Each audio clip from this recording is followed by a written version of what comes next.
ಶಿವಮೊಗ್ಗದ ಆಸ್ಪತ್ರೆಯೊಂದಕ್ಕೆ ಚಿಕಿತ್ಸೆಗೆ ದಾಖಲಾಗಿದ್ದ ಯುವತಿ ಒಂದೇ ದಿನಕ್ಕೆ ಅನುಮಾನಾಸ್ಪದವಾಗಿ ಮೃತಪಟ್ಟ ಹಿನ್ನೆಲೆ ಘಟನೆ ಶಿವಮೊಗ್ಗದಲ್ಲಿ ನಡೆದಿದೆ. ಶಿಕಾರಿಪುರದ ಈಸೂರಿನ ನಿವಾಸಿ ನೇಹಾ ಮೃತ ಯುವತಿ. ಮಗಳು ಹುಷಾರಾಗಿ ಮನೆಗೆ ಬರ್ತಾಳೆ ಅನ್ನೋ ನಿರೀಕ್ಷೆಯಿಂದ ಕುಟುಂಬಕ್ಕೆ ಆಘಾತ ಉಂಟಾಗಿದೆ. ಯುವತಿಯ ಸಾವಿನ ಹಿಂದೆ ಹಲವು ಅನುಮಾನಗಳನ್ನು ಪೋಷಕರು ವ್ಯಕ್ತಪಡಿಸ್ತಾ ಇದ್ದಾರೆ. ಈ ಬಗ್ಗೆ ತುಂಗನಗರ ಪೊಲೀಸ್ ಠಾಣೆಯಲ್ಲಿ ಪ್ರಕರಣ ದಾಖಲಾಗಿದೆ. 8 ತಿಂಗಳ ಹಿಂದೆ ಕಾಲೇಜಿಗೆ ಹೋಗುವಾಗ ಹಾವು ನೋಡಿ ನೇಹಾ ಬೆಚ್ಚಿ ಬಿದ್ದಿದ್ರಂತೆ. ಓದೋ ವಿಚಾರದಲ್ಲೂ ಮಂಕಾಗಿದ್ರು.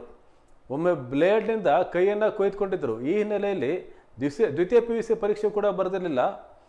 3 ದಿನಗಳ ಹಿಂದೆ ಯುವತಿಯನ್ನು ಖಾಸಗಿ ನರ್ಸಿಂಗ್ ಹೋಮ್ಗೆ ದಾಖಲು ಮಾಡಲಾಗಿತ್ತು. ಆದರೆ ಅಲ್ಲಿ ದಾಖಲಾಗಿದ್ದಂಥ ಮಾನಸಿಕ ಚಿಕಿತ್ಸೆಗೆ ದಾಖಲಾಗಿದ್ದಂಥ ಈ ಯುವತಿಯನ್ನು ಬೇಸಿಗೆ ಶಿಬಿರಕ್ಕೆ ಸೇರಿದರೆ ಗುಣಮುಖರಾಗ್ತಾರೆ ಅನಿಸುತ್ತಂತೆ. ಹಾಗಾಗಿ ಅವರನ್ನು ಕರೆದುಕೊಂಡು ಹೋಗಿದ್ದಾರೆ. ಪೋಷಕರು ಕರ್ಕೊಂಡು ಸೇರಿಸಿದ್ರು.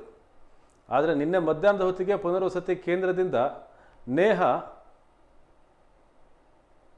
ಮತ್ತೆ ಕೈಯನ್ನು ಕುಯ್ದುಕೊಂಡಿರೋಂಥ ಮಾಹಿತಿ ಬಂದಿದೆ. ಎಲ್ಲಿ ಆ ಯುವತಿ ಇದ್ಲೋ ಅಲ್ಲಿಗೆ ಬಂದು ನೋಡಿದಾಗ ಆಕೆ ಮೃತಪಟ್ಟಿದ್ದು ಗೊತ್ತಾಗಿದೆ.